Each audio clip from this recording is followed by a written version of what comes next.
Well, for anyone who is watching this later on who does not already know Courtney, not only is she one of the sweetest souls I have ever had the pleasure of meeting here in San Diego, but she is also a new star on the new Fox hit show, I Can See Your Voice, as well as a million other things that we will go into detail with. But honestly, like first and foremost, Courtney, it's so good to see you, dude. Thank you so much for being here. Of course, honestly, I'm just so excited to be able to talk with you, and especially someone who represents my hometown. Like, that's so important to me. Yeah. And I'm just really excited. Thank you so much for reaching out to us. Honestly, it totally, like, I was so excited. Obviously, I've been watching all of your progress online and through Instagram and your TikTok following and all of the things. And it's been so exciting to watch just someone from San Diego representing us so well and with that big beaming smile of yours. So thank you. And thank you so much for allowing us to share this time together, because you continuously blow me away with how much magic can pour out of one individual soul. Let me see if I've got this list straight for us. So in one of the most uncertain years all of humanity has ever seen, you have been able to not only put out new music, new videos, become a TikTok star. You've hit 11,000 downloads on Spotify, and obviously an incredible performance on live TV. Like, did I miss anything, dude? No, I'm working on more music right now. I think it's really important for people to realize that it's like, yes, this has been one of the most chaotic and stressful years imaginable. But I feel like if you really look on the bright side of things, I feel like it's forced a lot of us like out of our comfort zones, you know, to like look and really evaluate like what's important in my life and in your life. And I feel like that's what this year did for me, was like really solidify that's like, I want to make music. That's all I want to do, you know? So I've been kind of just focusing on every different avenue I could possibly do and working with such amazing people to make stuff happen. And that's just been such a like ray of sunshine in this dark year. It's just a mess, but it's positivity. I can only imagine as a creative. I mean, I feel like can be incredibly stifling, obviously, like being stuck indoors, not being able to go to events. I mean, live music, I know, was missing live so much. I miss performing. I think one of the most amazing things about getting to do I Can See Your Voice is like, even though we didn't have a real audience there, we just had the cast and crew. It was so nice to be able to just like be on a stage and get to sing for people. I was like, oh yes, this is it. This is the rush I was missing. I love that so much. I love hearing about like your experience of singing live. I mean, I am no performer. I've always been a behind the camera kind of girl, and I am totally okay with that. I know I love it. But there's so much around like walking out onto that stage and walking into the spotlight, and I think a lot of fear and anxiety that a lot of people, even when they're doing what they love, you know, it's like it still comes up. I love hearing from you that it's just like, nope, not even close. Like, give it to me. I want more of it. Right. Of course. You know, I think in anything we do that's important to us, there's always going to be a little bit of fear and anxiety. You know, it's like that. It's funny. It's like when I tell people I get nervous, that's like kind of their reaction is like, what? And I'm like, no, it's like, I do. I'm a person. I'm a human. Like, I genuinely get very nervous, but it's because it's important to me, you know? So there's all aspects in performing and everyone's jobs that they don't necessarily like. And I don't really like the anxiety part, but it's worth it to me for the outcome, you know, getting to sing, getting to perform. It's just, there's no rush like it. Yeah, that's amazing. I would love to like kind of dive into that a little bit if you're down. Absolutely. When did you find that? I think that there's so many, there's endless ways that people kind of find their calling or their talent or just their thing out there in the world. Like, when was it? And like, was it a certain occasion or an event or something that you saw that like really solidified that moment where like you knew that this is what you had to do for the rest of your life? You know, a specific moment is not popping into my head, but I just know like when I was young, I like all I ever wanted to do was like sing. You know, I was like, my mom's favorite story is to tell like all the times like we'd go to like Starbucks, you know how they have those little like patio chairs outside. Mm-hmm. I would stand on the patio chairs and just start singing, like when I was like 9 and 10. So I was always this very like, let me show you what I can do type person. Like that's just always the energy that I've had. And also I really think I owe a lot of it to my family because they never discouraged me ever. You know, it was like, I wasn't always the singer I am right now. You know, I had to grow and learn and make mistakes and really like figure out what my skill was going to be in the future. And so instead of being like, oh my God, stop, that doesn't sound good, they were always like, no, oh my God, of course, yeah, let's sing for the family or like put on a show for us. You know, so it was never a discouraging environment to grow up in. And I think that gave me a lot of confidence. Just be like, wait, I think this is what I want to do. Yeah. And I think as I got older, I started writing music more. And then it was kind of this cat and mouse game of like, do I just want to be a writer? Do I want to be a performer? Do I want to do both? And as I've like gotten older, graduated college, I was like, yeah, I really think I want to do both because I love them equally. Mm-hmm. And they just work together for me. Like I can't imagine anyone else singing my songs. You know, I think that was the big question I had to ask myself. And I was like, I think I need to start with me first, you know, and then I'm always open to whatever the future brings, but I need to start with that first. I love that. I think that's so interesting, especially like as kind of a fellow creator. I feel like when we have our craft and the way that we want to express ourselves, like I think it's so easy to kind of get wrapped up into that world of like what you're supposed to be and right. Turning yourself into whatever it is that you need to be. And if, right. you know, if you were going to get paid enough to write songs and just be right. hush in the background, you know, a lot of people would say like, yeah, the opportunity's there, I'm going to take it. But right. I feel like there's something so unique to like the creative heart where when it comes from your heart and soul, it's just like, it's got to be from me first. Like, let me try it out. Exactly. And, you know, like I'm going to kind of touch into a different topic, just off what you said is like the who you're supposed to be and finding your role and things like that.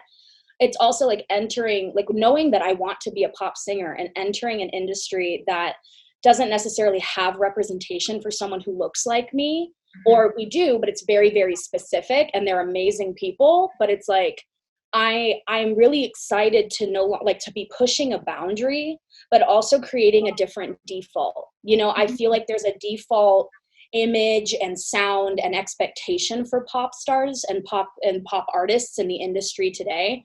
And I feel like there's so much room for growth because I'm like, why can't everyone be a default? Why can't every shape, size, color be a default in the industry? You know, why does it have to be like, oh, you're so brave. You're so brave for trying to enter the industry. And I'm like, yeah, I understand that as a compliment. A lot of people say that like, oh, you're so brave. And like, I understand that from the aspect of I am putting myself out there. There is bravery in that and sharing my words. Absolutely. And sharing how I feel with people. But I also understand that a lot of people mean bravery in the sense of like, you're so brave because you don't look like other artists. Yes. As if you're trying to anyway.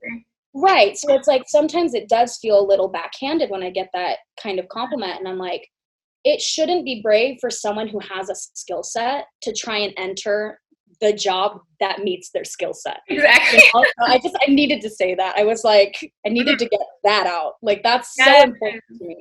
No, and I love that you bring that up because it was something that I wanted to touch on anyways. Right.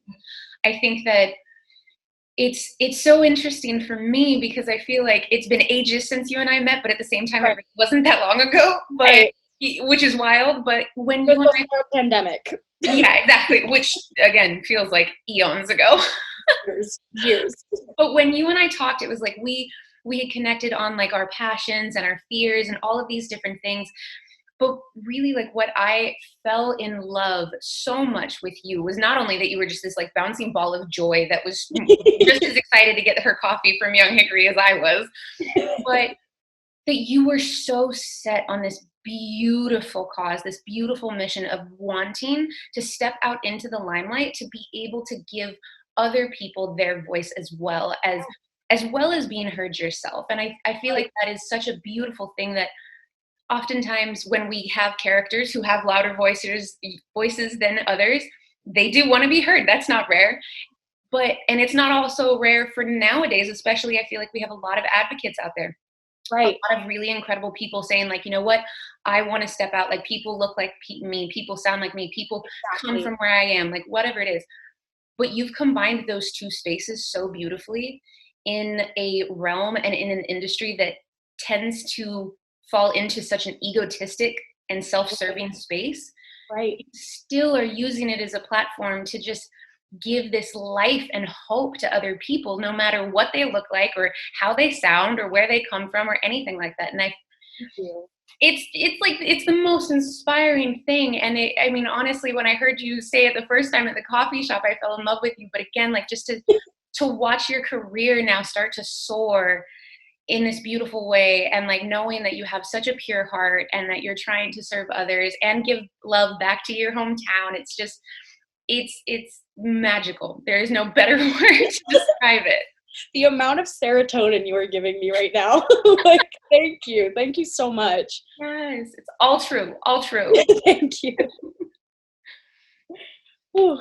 I would love to kind of talk to that voice of yours, to kind of speak to where that mission and that cause kind of came from, where that was birthed from.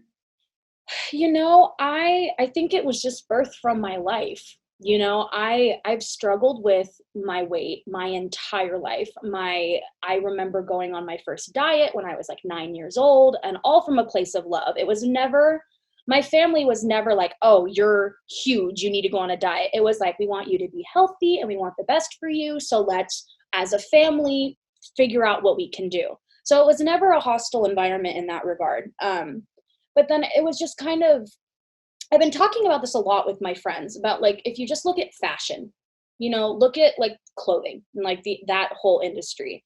It's like, I was never able to shop at the places all my friends shopped at. I always like, I can't do math. I'm not going to try to do that right now.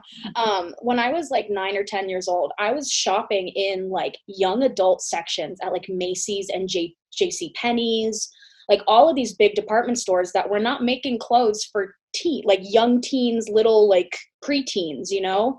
Yeah. So it's like, I started to feel different from other people, because they'd be like, oh, did you go over to Forever 21? Did you go to Justice? Did you go to Limited 2? And I'm like, no, I went to Marshall's. Yep. Like, you know, it was like just that little thing that was like deemed so uncool. And as a kid, you're like, oh, I want to be as cool and accepted and feel like everyone else, which of course is not the end game for life, but still, you know, it's important when you're young. And so I feel like I just started kind of blaming every problem I had in my life on my weight. Be like, oh, that girl didn't like me. It's because of my weight. It's because I'm fat, you know?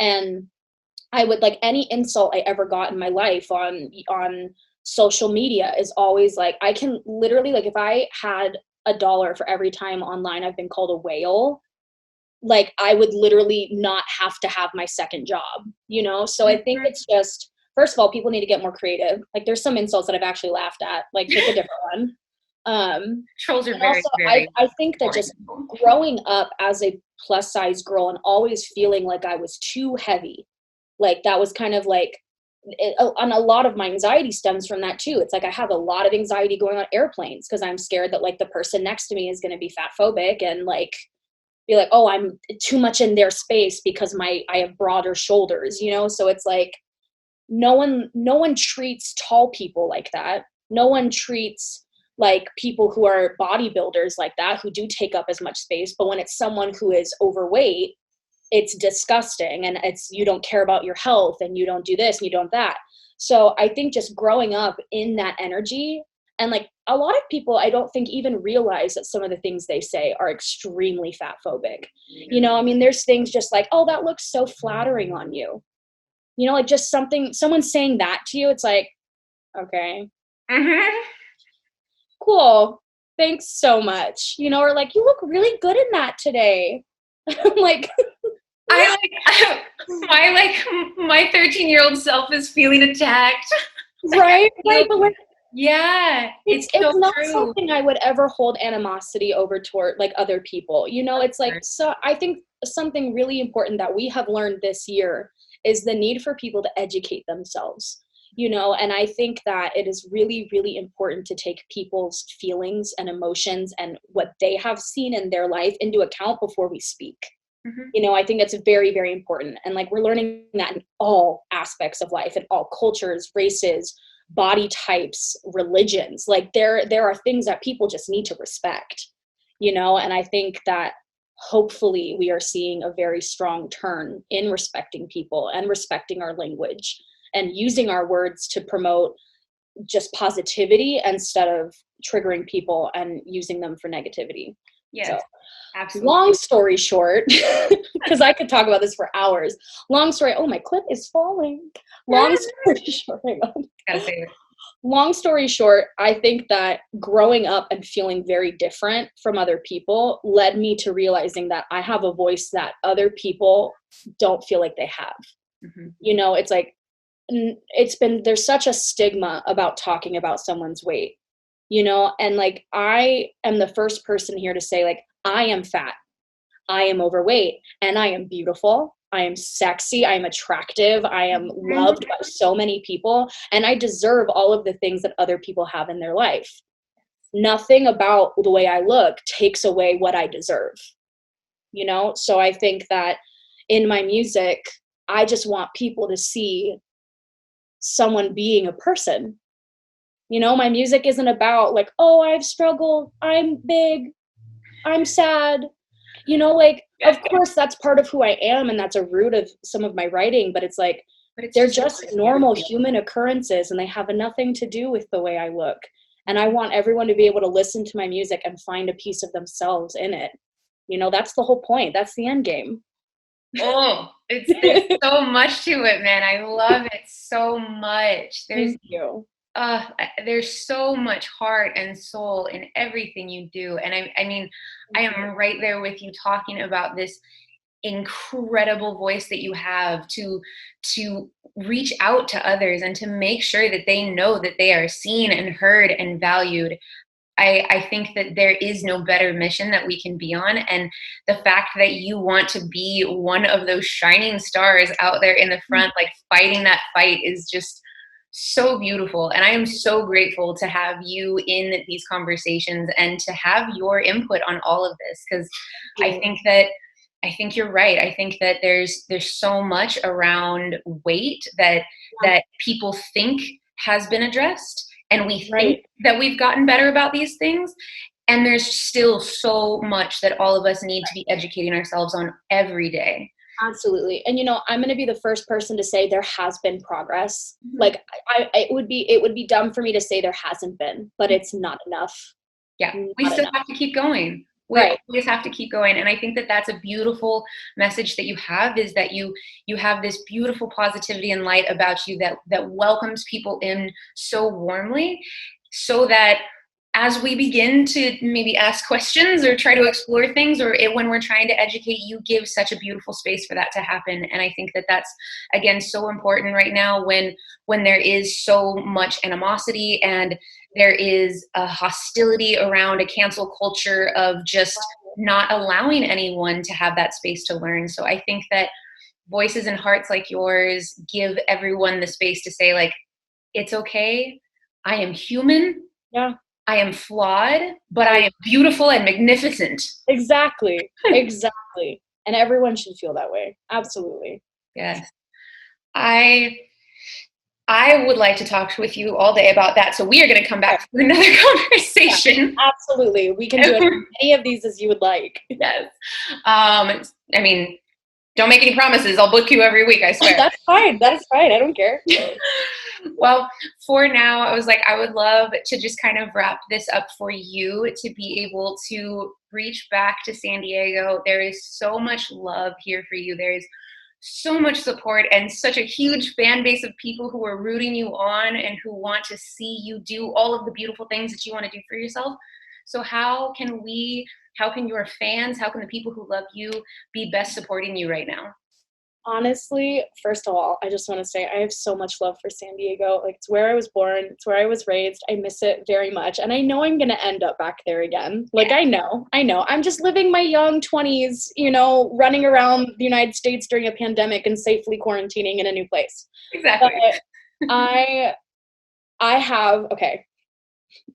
have new music coming out on December 31st. I have my first EP. It's called Feelings. And it's going to be out on my birthday. So I'm turning 25 the day my EP launches. I have a single out right now. It's on all streaming networks and it's called Canceled. So if you want to stream that and add it to your playlists and share it, like that is the number one way to help support me. I also have a link that I can give you. It's a link tree. So it's not, I think it's like linktree.com/Courtney Govan. I'm not exactly sure on the logistics of that, but we will link it.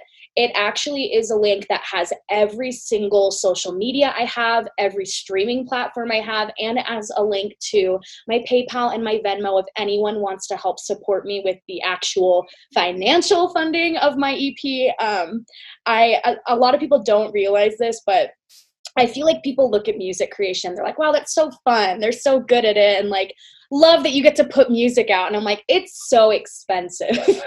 And when you are an independent artist like me, like I'm paying for everything by myself and with my family. And a lot of my TikTok followers have like, when I go live on TikTok, like people will send little donations in exchange for a song request. Like that's something I do on live. And like the higher the gift that they send, I'll like follow them and give them a shout out. And like, yeah, so we have some fun incentives on TikTok. But that honestly, like the main way that you can support me is by telling people about my music, following me on social media and sharing my story and what I do with the people you think it'll respond to, So that's what I need. I need support. Yes, that is what we are here for. I love it. You. Yes, and we will do all of that. And thank you again so much for sharing such an open and honest heart. Thank you for letting all of your passions fly. I love being able to talk to you in such an authentic way. Your heart and soul just comes through in everything that you do. And I honestly think that you are a precious joy that needs protecting. And if you want us to local and STIGMA Solutions and my team, and if everybody here can't do it, I'm going to call on all of San Diego to run after you to be able to make that happen. Thank you so much. Yeah. I just wanted to say one more thing. Just wanted to do a quick thank you to everyone at I Can See Your Voice. That experience was just absolutely insane. And I just really wanted to touch really fast on the amount of safety precautions that they put forth for us to be able to film during a pandemic was absolutely insane. Like I felt nothing but safe on set. We all were masked. We had an actual just like crew that was on set for just sanitation. And I just wanted to just give major props to I Can See Your Voice because they are making art possible for people in a time that it's really, really needed. So I just wanted to make sure everyone, if you haven't watched I Can See Your Voice, tune into Fox on 9/8 Central on Wednesdays to watch a new episode every week. It is the funnest show ever. And I just love it so much. And I love them so much. Yes, that is absolutely perfect. Thank you so much, Courtney. Thank you for all of the shout outs. Thank you for Fox for allowing for this conversation to happen and for our team here.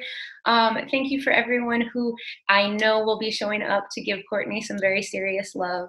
I appreciate you so, so much, girl. I will be talking to you so, so soon. Yes, so much love for you. Like, it's not even funny.